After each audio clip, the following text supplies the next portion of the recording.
بسم اللہ الرحمن الرحیم، السلام علیکم ورحمۃ اللہ۔ اب اصل میں آیا اونٹ پہاڑ کے نیچے۔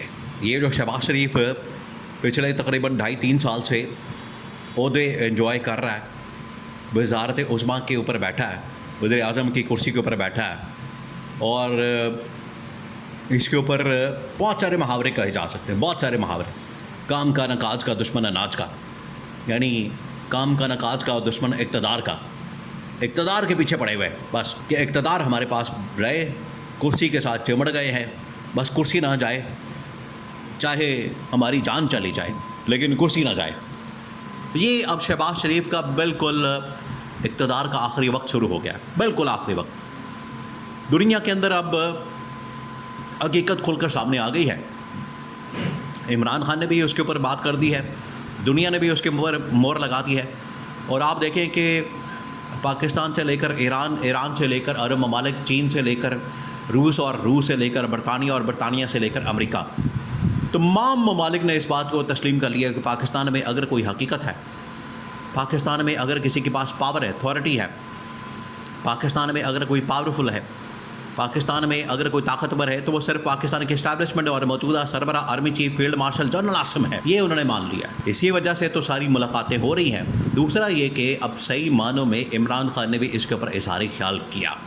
لاسٹ جو میٹنگ ہوئی، دیکھیں آپ عمران خان کا اسٹیٹمنٹ ہے، اس کا بیان دیکھیں، عمران خان کتنا آگے کی سوچتا ہے، عمران خان کو پتہ ہے اس بات کا، عمران خان کو سمجھ ہے، عمران خان جانتا ہے، عمران خان کو پتہ تھا کہ اس حکومت کی کوئی ویلیو نہیں، بات ہوگی، مذاکرات ہوں گے، ڈائلاگ ہوگا تو صرف اور صرف اسٹیبلشمنٹ کے ساتھ۔ اسی وجہ سے عمران خان اس حکومت کو یا وزیر اعظم کو، شہباز شریف کو کیا کہتا تھا کہ یہ عدلی وزیر اعظم ہے، اس کی کوئی اوقات نہیں، اس کی کوئی حیثیت نہیں، ہم اس کو نہیں مانتے، اور عدلی وزیر اعظم کی کوئی حیثیت نہیں۔ تو یہ عمران خان نے بتا دیا تھا ان کو، اسی وجہ سے دیکھیں دنیا نے بھی اس بات کو تسلیم کیا۔ تو جب لاسٹ عمران خان کے ساتھ ملاقات ہوئی تھی بہنوں کی، تو عمران خان نے کہا تھا کہ آج میرا جو نقطہ نظر ہے وہ بالکل صحیح ثابت ہو گیا، سچ ثابت ہو گیا۔ ٹرمپ بھی، ترک صدر طیب اردگان بھی، ایران بھی، آذربائیجان، UAE، محمد بن سلمان، چین، تمام اس وقت بات کر رہے ہیں کہ اس کے ساتھ جنرل عاصم کے ساتھ۔ اب ہو گیا یہ ایک معاملہ، اب آ جائے دوسرے معاملے کے اوپر۔ دوسرا معاملہ اب ان کو فکر پڑ گئی، ٹینشن پڑ گئی ہے کہ یہ بیانیہ تو بڑا مضبوط ہو گیا، یہ عمران خان نے تو اس بیانیہ کو صرف ہوا دی تھی، اس نے تو صرف بات کی تھی، لیکن یہ تو بیانیہ ہمارے گاٹے فٹ ہو گیا، یہ تو پتہ چل گیا۔ تو رانا ثناءاللہ کو لیا گیا پھر لائن پہ بات کرنے کے لیے، ٹی وی ٹاک شو میں شاہ زیب خادادہ کے، اور یہ کل کی بات ہے، رات کی بات ہے۔ رانا ثناءاللہ نے پھر بڑے انکشافات کیے، انہوں نے کہا کہ یہ مسئلہ ہمارے گلے پڑ گیا، اور اب کیونکہ ان لوگوں نے بات پاس کروانا تھا بجٹ پاس کروانے کے لیے یہ گئے پیپلز پارٹی کے پاس، یہ گئے کاف لیگ کے پاس، IPP کے پاس، اور باقی جماعتوں کے پاس۔ جب گئے ہیں تو انہوں نے جا کے ان کی حقیقت کھولی ہے، انہوں نے کہا کہ اب یہ جو بجٹ ہم پیش کرنے جا رہے ہیں، اس کے اوپر سائن انگوٹھے کرنے جا رہے ہیں، ایک تو یہ کہ ہمارا کوئی اس میں حصہ نہیں، کوئی شیئر نہیں، کوئی اس میں ہماری دیہڑی نہیں، کوئی اس میں، ساری لوٹ مار آپ خود کر رہے ہیں، انہوں نے کھل کر بات کی۔ دوسرا یہ کہ اگر آپ نے ملک میں اسی طرح سے نظام چلانا ہے کہ ہماری کوئی اوقات نہیں، ویلیو نہیں، گورنمنٹ صرف اپنا دفتروں میں بیٹھ کے صبح آئیں شام چلے جائیں، AC میں بیٹھیں، اور AC والی گاڑیوں میں آئیں، AC والی گاڑی میں گھر چلے جائیں، اس کا کوئی فائدہ نہیں۔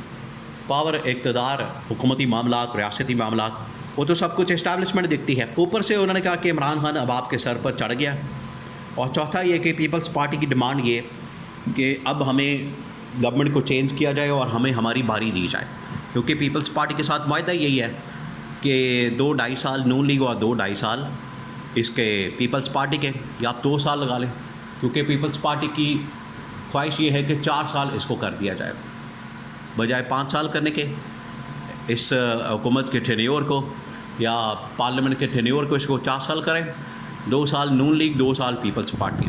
تو پارٹیاں جو اندر بیٹھی ہوئی ہیں اتحادی کے طور پر، وہ پھٹ پڑی ہیں، سامنے آ گئی، انہوں نے اس کے اوپر اب بات کی ہے، شدید برہمی کا اظہار کیا۔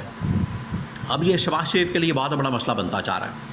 اب رانا ثناءاللہ سے جب پوچھا گیا تو رانا ثناءاللہ نے اس کی تصدیق کر دی، اس نے کہا کہ بالکل ہاں، تحفظات ہیں, ان کے ریزرویشن ہے, انہوں نے اپنے اختلافات کا اظہار کیا ہے. انہوں نے کہا ہے کہ ہمیں بڑے اختلافات ہیں, تحفظات ہیں, اب ان کا مسئلے کا حل نکالیں. تو مسئلے کا حل کیا نکالا گیا؟ تو پھر پوچھا گیا کہ پھر آپ کے پاس کیا سلوشن ہے, کوئی فارمولہ ہے, آپ کے پاس کوئی پلان ہے؟ انہوں نے کہا کہ بالکل ہمارے پاس 2-3 سیناریو ہیں. پہلا سیناریو, اب یہ رانا ثناء اللہ کی جانب سے خود انکشاف کر دیا گیا, بتا دیا گیا. انہوں نے کہا کہ ہم صرف آئے ہیں, وقتی طور پر بیٹھے ہیں, اور مجھے بھی ایڈوائزر لگا دیا گیا, مشیر بنا دیا گیا. ہمیں الیکشن کے اندر ہی جس طریقے سے, ایک تو الیکشن سے فارغ کر دیا کہ عوام نے ہمیں مسترد کر دیا, اس کو ہمیں ماننا چاہیے تھا. اب یہ بہت بڑا اعتراف کیا اس نے, رانا ثناء اللہ نے. اس نے کہا کہ ہمیں اس کو ماننا چاہیے تھا, مان لیتے. دوسرا, پھر ہم نے جب اسٹیبلشمنٹ کی مدد لی, سپورٹ لی, سارا مینجمنٹ کیا, سسٹم چینج کیا, اندر دھاندلی کی, لوٹ مار کی, ڈاکہ مارا مینڈیٹ کے اوپر, یہ کر کے ہم نے آئین اور قانون کی دھجیاں اڑائی. یہ بھی نہیں کرنا چاہیے تھا. پھر انہوں نے کہا کہ اب جب یہ ہو گیا ہے تو اب ہمیں کم از کم یہ ترمیم کرنا, ہیومن رائٹس کی وائلیشن کرنا, اور عالمی سطح کے اوپر جس طریقے سے ہمیں اب لفٹ نہیں کرائی جاتی اور سب کچھ اسٹیبلشمنٹ کے لیے, تو اب ہمیں سبق سیکھنا چاہیے. اگر ہم سبق سیکھ لیں, حاصل کر لیں تو بہتر ہے, ورنہ پھر ہم جس معاملے کے ساتھ چل رہے ہیں یہ اب اسی طرح سے چلتا رہے گا, پھر ہمیں کوئی نہیں پوچھے گا. اوپر سے عمران خان کی تحریک آ رہی ہے, کال آ رہی ہے, احتجاج آ رہا ہے. انہوں نے کہا کہ ٹھیک ہے, پھر ہم بیٹھ جائیں گے, دیکھیں گے, ہم اپنا زور لگا لیں گے, عمران خان اپنا زور لگا لیں. اب یہ سٹیج آ گئی ہے, اب یہ سٹیج آ گئی ہے, یہ فیز آ گیا ہے کہ اگر عمران خان آ جاتا ہے تو یہ اب زور لگائیں گے. یہ اس کا مطلب ہے کہ ایک اور 26 نومبر کرنا چاہتے ہیں. ان کا مائنڈ, ان کا ذہن کلیئر ہو گیا, پتہ چل گیا کہ یہ چاہتے ہیں کہ 26 نومبر ہو جائے تو ہو جائے, ہمیں کوئی پرواہ نہیں, فکر نہیں. اگر ہو جاتا ہے تو ٹھیک ہے, نہیں ہوتا تو ہمیں کوئی پرواہ نہیں. سیکنڈ یہ کہ اس کے نتیجے میں ملک کے اندر خانہ جنگی, افراتفری, جو کہ اسٹیبلشمنٹ کسی صورت برداشت نہیں کر سکتی. اسٹیبلشمنٹ نے یہ اسٹیٹمنٹ کو دیکھ لیا, ان کے نالج میں آ گیا, انہوں نے نوٹس کر لیا کہ یہ گورنمنٹ اس وقت کیا سوچ رہی ہے کہ اگر ہمیں انگیج کر کے, مذاکرات کر کے عمران خان کو کنونس نہیں کرنا آتا یا نہ کر سکے تو سڑکوں کے پر آ جاتے ہیں, تو پھر ہم بھی اپنا یہاں پر فل فورس استعمال کریں گے, طاقت استعمال کریں گے. پھر اس میں جو لڑائی جھگڑا, افراتفری, انتشار خلفشار ہوگا پھر دیکھی جائیں گے. اور یہ واضح طور پر نظر آ رہا ہے کہ گورنمنٹ چاہتی ہے کہ راستہ نکلے. اگر استعفیٰ دینا پڑے وقت سے پہلے دے, بعد میں دینا پڑا دے, ورنہ اب اس کا حل کوئی نہیں نظر آتا.